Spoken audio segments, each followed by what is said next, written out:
Rodney Brazeau for The Glorious Porpoise, and this is a very special edition of the podcast with a porpoise. I have Bryan Williams, old friend of mine that I've known since high school. I've also had Richard Miller way over here. These guys have known since high school, and one thing we all share is a passion for Star Wars. So now that the movie's been out for a while, I will preface this by saying this is going to be spoilerific. The podcast is going to be an open discussion about the movie. We've all seen it. We all have feelings about it. We all have feelings about it. and we're going to talk Star Wars here. So if you want to hear our takes and opinions on it, that's what we're doing here. So I'm just going to start with a little bit from myself. Anybody who's listened to any of my podcasts, or if this is the first one, you know that I speak very passionately about Star Wars. I have a vast knowledge of Star Wars.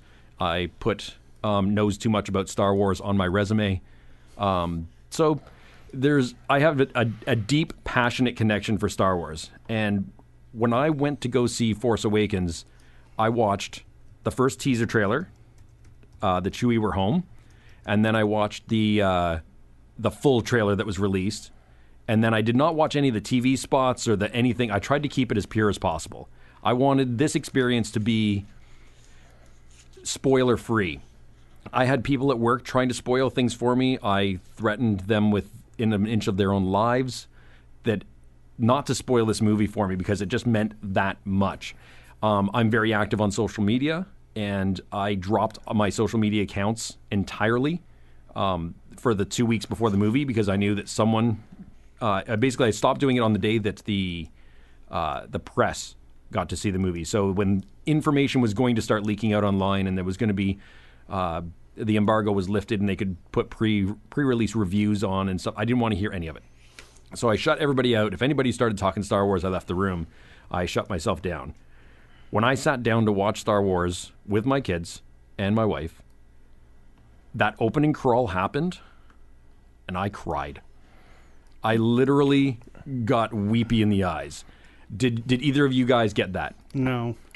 I did, but it wasn't just a scroll. It's just that first hit of that first note of John Williams' performance, and that first note that it was like it's 1977. I'm 6 years old again. Yep. And the chills came.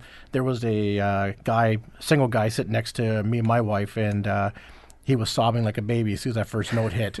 And I said, you know what? I said I could be there. Like, I didn't want to look like too emotional, but... Thank God for 3D glasses, right? Oh, yeah, thank God for 3D glasses. See, I didn't get emotional when Episode 1 came out. I was excited because, hey, new Star Wars. Yep. I think time has clouded how excited I probably was for Episode 1. Because in retrospect, it's such a shitty movie, but and people have like just ripped it apart over the last like 14 years or We've 15 had years.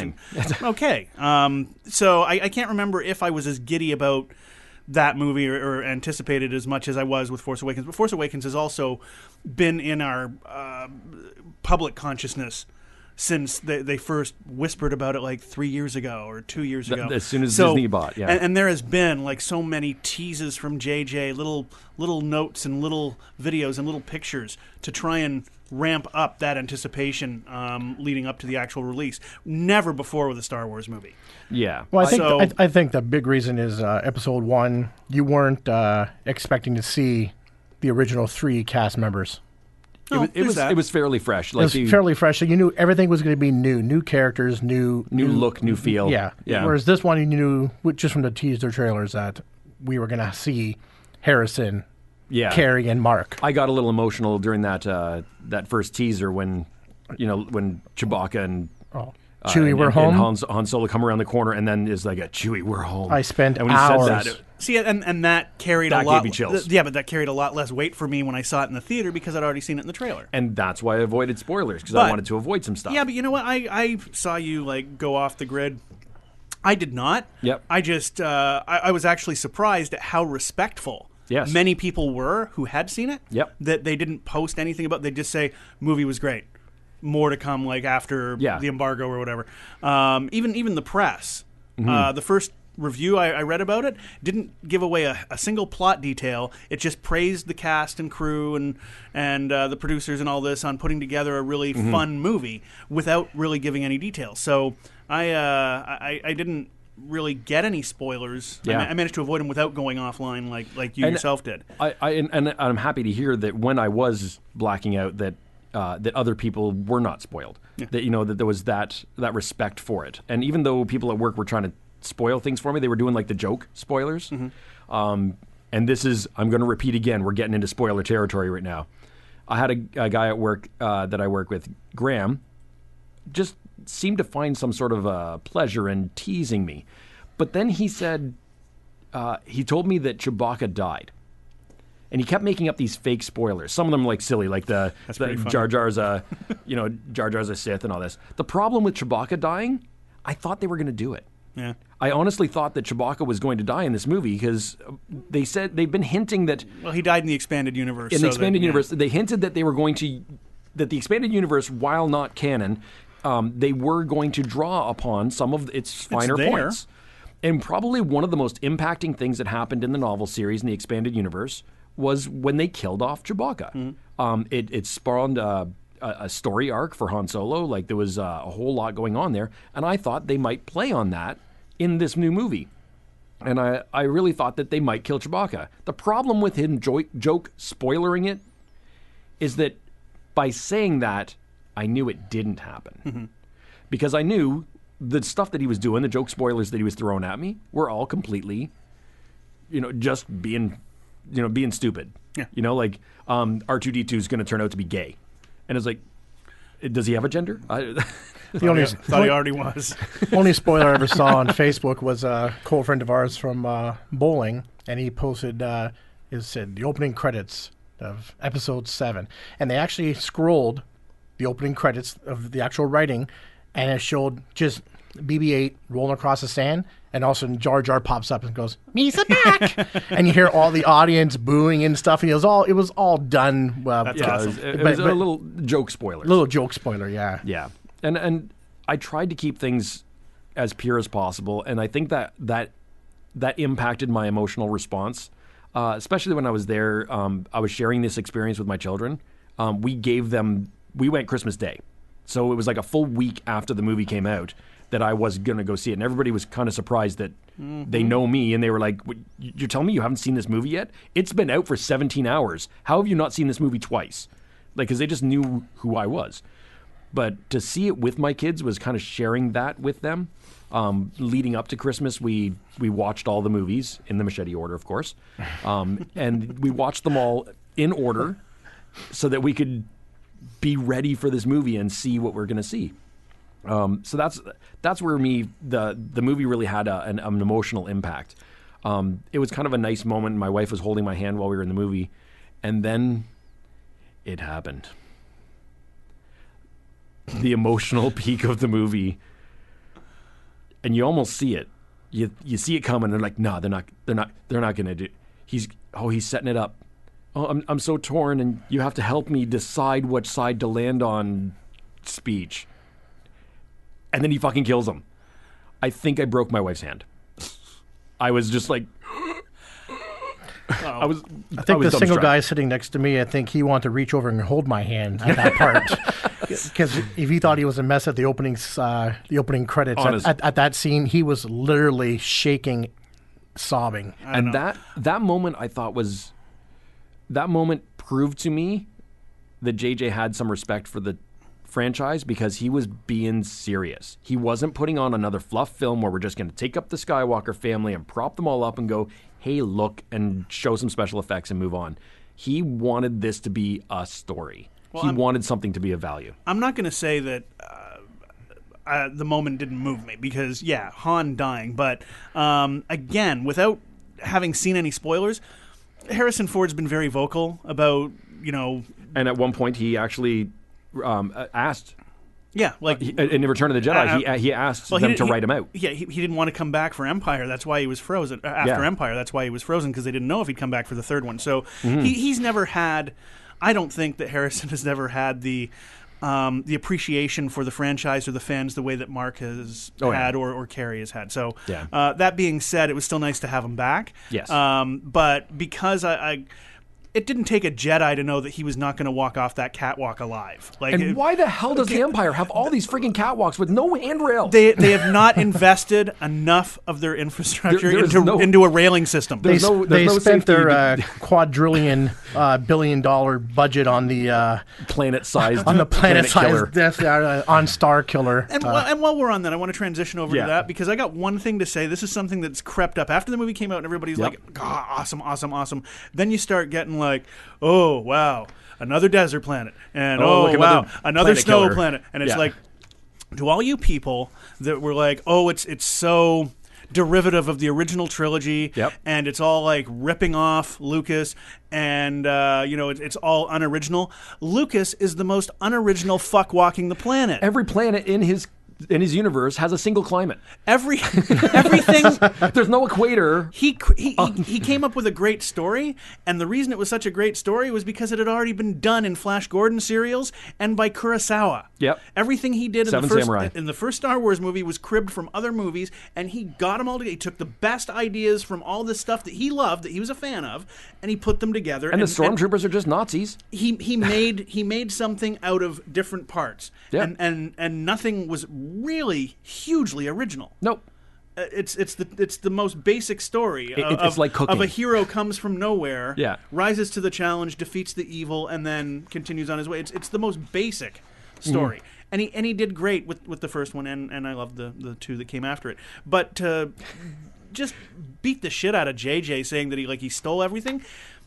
Do you know who didn't care that Lucas stole from Kurosawa and Flash Gordon? My kids. Yeah, or rather me. Or how about the $1.5 billion worth of people that went to see it? Oh, sure, but I mean, like the first Star Wars movie, like when it came out, and critics were like, "Oh, he's just stealing from this, and this is like a 2-hour Flash Gordon episode." It's a Western in space. Do you know who didn't care? Yeah. Me as an 8-year-old. Not one bit. And do you know who didn't care that there was another desert planet that Rey was from? My kids, because they still are there for the adventure, the excitement, the wonder. So instead of walking in there like you're Ebert and going to critique the movie for every little thing that you've already seen before in a Star Wars film, just check your fucking IQ at the door, enjoy the spectacle, have some fun, and just try to remember when you were a kid how little that kind of stuff mattered. And I think there was an emotional connection there with me experiencing this with my kids. Yeah. Because I've raised them right, so they understand Star Wars, and they my youngest can't spell, but he knows all the Star Wars movies. Having that emotional connection and experiencing that with them, that I was having this emotional connection, and so were they. We made like such a big deal out of it. It was just. Oh yeah, my son and I watched the original trilogy leading up to it, and my wife, God bless her, she actually went out the morning of. I wake up, she'd already been out to Walmart. She came home, and I see her putting her hair in braids. Nice. Like, what are you doing? You never wear your hair in pigtails.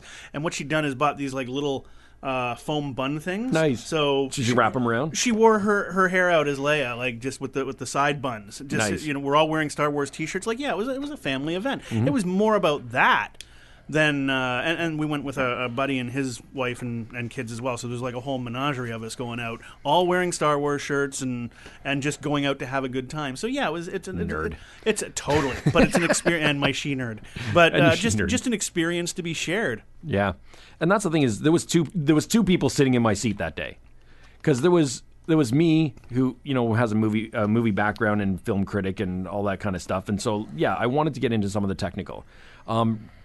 There was both sides of it are the same thing, and Rich and I talked about this before, was the things he stole. I think, Rich, you have a list? Yeah, well, I posted it on Facebook afterwards. Try not to give away too much of the plot and stuff. But, for example, in the original series, you had a 900-year-old Yoda teaching the Force. In this one, Getty. Yeah, this one you have Maz, who's a 1,000-year-old little reptilian little thing, and she doesn't really teach the Force, but she introduces the lightsaber and the concept of the Force to Rey. Speaking of that, I like the character. Yeah. But even if it was a little derivative of Yoda, but that whole when Rey says, "Where did you get it?" and she's like, "We don't have time for that," or "It's a story for another time." It's like, no. That's kind of a big fucking deal. Where did you get this? Well, Did you kill him? This was lost 5 movies ago. Yeah. Where did you find this? But that's the thing. Maz is supposed to be a friend to the Resistance, but she has Luke's lightsaber. You and think goes, she might have given that to Leia? You think she would have said, by the way, I have this. I know you're looking for him. And I know you're looking for him, and I know you got this Force thing going on. Maybe you could get something from this. Yeah. So what's another thing stolen? All right. Another thing, you had to have Han and Chewie go back down to another planet to destroy another shield generator, to destroy the big planet-killing weapon. And it's like, it was almost the same thing. It was like another planet looking like Endor. Yep. Or another moon looking like Endor. Yeah. So I thought it's the same, two doing the same thing. Yeah. We had that. Another Emperor-like figure that's a large hologram. Yeah. That makes him look like he's 30 feet tall. I actually thought at first, because they don't really present him as a hologram at first. Yeah, I thought he was a giant. I actually thought he was like fucking huge, and I was like, that's creative, because every friggin' creature in the world is humanoid. In scale. Now, was I the only one out of the two of us? Out of you other two? Am I the only one that... Well, there's three of us here. Three of us. Yeah. Am I the only one that looked at the new Emperor? Yeah. Snoke, and thought, could that possibly be Luke changed over time because he's gone evil? Because I was under the impression that Luke was going to be like Palpatine, seeming nice, but evil underneath. And I thought maybe could Luke's facial features change because he's turned to the dark side and he's presenting himself as the evil Emperor Lord to his followers. Yep. But when he sees Rey at the end of the movie, he's back to being Luke with the cloak and the beard. I never even thought of that. Yeah, it's an interesting theory. Personally. Well, a lot of people, especially with the lack of Luke, because there was a whole "Where's Luke" movement when they showed all the trailers and TV spots and all that, and none of them had Luke in it, except for the one scene where you see Luke put his hand on R2-D2, and it's the robotic hand. He's in the corner wearing the white and red sweater and the toque. Yeah. That's it's the "Where's Luke." But like you see him there, and everybody just said, "That's got to be Luke," and which we presume it was. But I figured my prediction. Everybody else was like, he's going to go evil. I figured it was going to land exactly how it did. I actually figured he was going to be in a post-credit scene. Yeah. And he kind of was, because like the main story was over, and then there was like an epilogue. But I thought there was going to be a post-credit scene where we see Luke, and that he was not going to be in the movie at all. I stuck around for post-credits. Yeah, there was actually a sign on the door at the theater I went to that said, "There is no post-credits, get the hell out." I felt robbed because the Marvel movies have conditioned me to expect that now. Yes. That's very Pavlovian that, I'm going to stay there until the lights go up. And there was no Stan Lee cameo. And there was nothing. And there's no Stan Lee cameo, so we had... and none of Lucas's kids were in it. No. The whole family is out as soon as Disney bought it. So this is ours. Well, you waiting for another Twi'lek to run around? That's it. Yeah, there was... George was in it, and... I think three kids. There was one kid was the Jedi that was escaping the temple. Yeah. There was a few of them there that were just his kids. But also there was I saw afterwards, because I went spoiler crazy afterwards. Now that I've seen it, I wanted to know more about it, so I went online and I found a whole bunch of articles, and I found one that I thought was great because it was going to tell me tons, and it was like 35 things you didn't see in The Force Awakens. And I was like, are you talking like Easter eggs? Yeah, like Easter eggs and things that hid in the background and stuff. And it's like, there was like 2 things in that whole stuff that I didn't know. I didn't know that Daniel Craig was the stormtrooper that falls for the mind trick. No, I didn't know that Simon Pegg was in it, but I didn't know who he played. I was waiting to find him, and I didn't see him. So he did a good job hiding his voice and characterisms. But of course, they put him under a big CG head. Yeah. But but like there was other things, like when they first get on the Falcon and they're scavenging for parts when they're trying to fix it, and he finds the training droid thing that Luke was playing with, and he just picks it up and tosses it aside. And it's just little things like that were pretty cool. When BB-8's scurrying across the sand, you see pod racers in the background, and it's just technology, eh? What is this thing? I don't. I'm sure one of you nerds know what's the name of the game on the Falcon? The chessboard thing, and the holographic chessboard. Yeah, I know there's holo chess is all of it. It had a name. I don't know. Anyway, when Quidditch. Sure, fine. When R2 and Chewie played in the first movie, Yes. You remember, the one character picked the other one up and threw it down? Yeah. In Force Awakens, the one that got thrown in the first movie, He picked up the adversary and threw him. Yeah. So they switched. I thought that was a cute little thing. To Well, build it. I didn't catch it. I read about it after I saw the movie. But another scene inside the Millennium Falcon in that same sequence, you see Finn pick up Luke's training probe. That's what I said. Yeah. The little training thing. But the other thing was with that holographic chest thing was when it turns on. Like Chewie's just been like shot and he's being treated, and all that, and he's like hurt and laying on the thing, and he hits that, and it's just like Chewie's. His head comes up like a freaking prairie, prairie dog. He went all meerkat. Yeah, he just meerkat. He just all of a sudden he's like, oh, I know I don't have an arm, but I'll play. If anybody's play, if you turn that on, I'll play. Speaking of, it's like someone crinkled a ball of paper and the cat went meow. Speaking of Chewie, though, and Wookiees and that, another thing I could understand, hate being the pessimistic about it, but if Rey grew up on that planet and never left her home planet, how could she speak Wookiee? How many Wookiees? There was lots of aliens on the planet. Yeah, but how many Wookiees do you think are visiting that planet that she could? Yeah, the guy who's bilingual with it, walking fur coat would. I think you're going to find that Rey. I don't know if it's just going to be like all. You think it's in her bloodline? Deus Ex Machina, like she knows how to do this, and she knows how to do this, and she knows how to do this. She can fix the Falcon. She can fly the Falcon, for Christ's sake. She can talk to a Wookiee. She can talk droid. Yeah, like she's got like mad fucking skills for a chick that's never left the desert planet in the last 10 years. This has all been in her that hasn't been reached. I think it's something to be explained later, but right now it was more about just giving us a foundation. Yeah. To like, don't get me wrong. The exposition will come later. Right now it was just getting everything out there. Like, don't get me wrong. I love the movie. It's a movie I would pay to go see 5 more times. Mm-hmm. But I think, as of with anything, same with Avatar, same with any big, huge movie, you have such a hype building up to it that you go in expecting the world, and when it doesn't reach that high world pinnacle, you're kind of deflated a bit. I think that was my premise afterwards, just for the fact being that I was expecting, I think, so much more. And like it never could achieve what you were expecting. It would never, even if they did everything right, I would still say I'm still not 6 years old watching these special effects and watching these characters grow from the first time. Yeah.